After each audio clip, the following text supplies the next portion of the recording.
Hello, my name is Ken Chant, and I've been asked to say something to you about how to become a writer and how to get your writing published.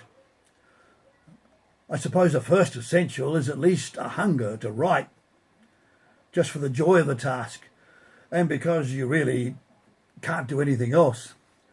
Writers have to write. They're driven to write. It's some kind of inner compulsion.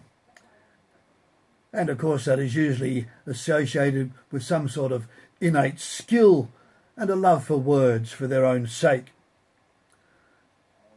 That's how I was even as a boy. During most of my primary school, I was usually somewhere near the top of the class in English composition and English grammar. So much so that by the time I got to high school, I was asked to become editor of the journal that the school published 3 times each year at the beginning of each term, and of the magazine they published annually at the end of each year. So writing was plainly part of my DNA. Almost as soon as I was out pastoring my first church, I began to submit articles to our denominational monthly journal, and over the years I must have written scores of those articles. They weren't all published, but certainly most of them were. A few years into my ministry, I attended a writing school held in Sydney.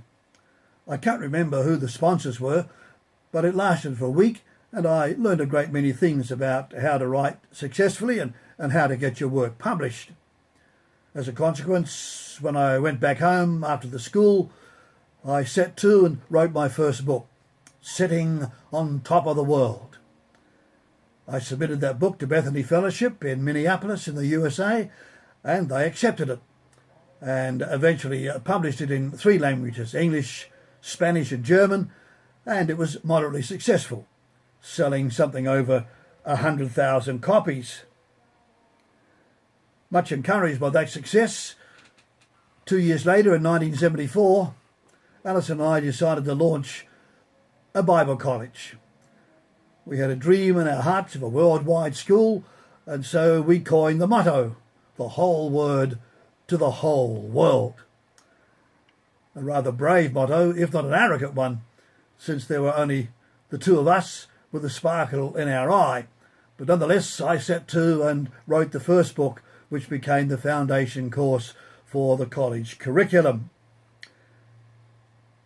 The school is now known as Vision International College, and of course its international president nowadays is Dr. Stan DeKoven in Ramona in Southern California.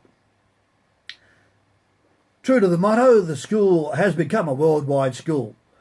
Over 100,000 students, now in more than 150 countries around the planet. And I've written some 50 of the 100 or so books that are used in the college curriculum.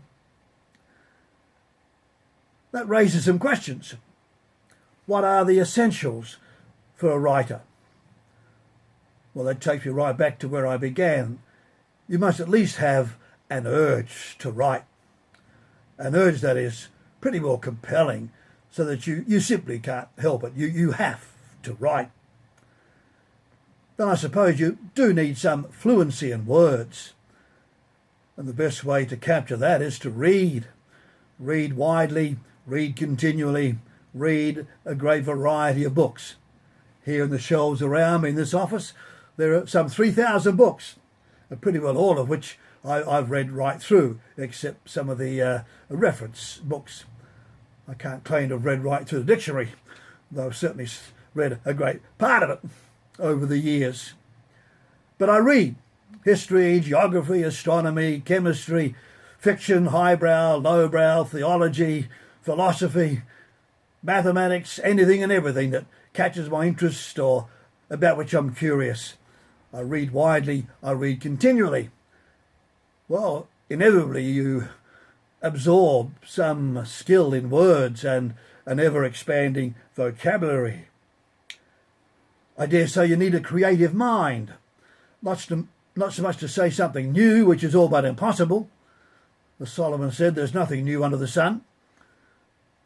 But if you can't say something new, at least you can find a different way to say it, a new way to say it, that will give it a fresh emphasis, a different colour, more interest, more fascination, a way that will capture people's attention, inspire them, challenge them, refresh them, renew them, change their lives, hopefully.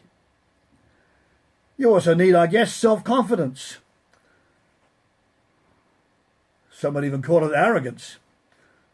The belief that if I sit down and write a book, there's going to be people out there in the big wide world who'll actually want to read it.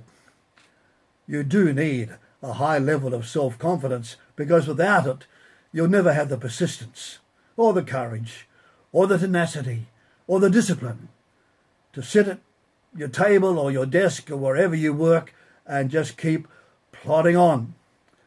It takes patient persistence to write a book. As Robert Schuller once said, how do you eat an elephant? One mouthful at a time. How do you write a book?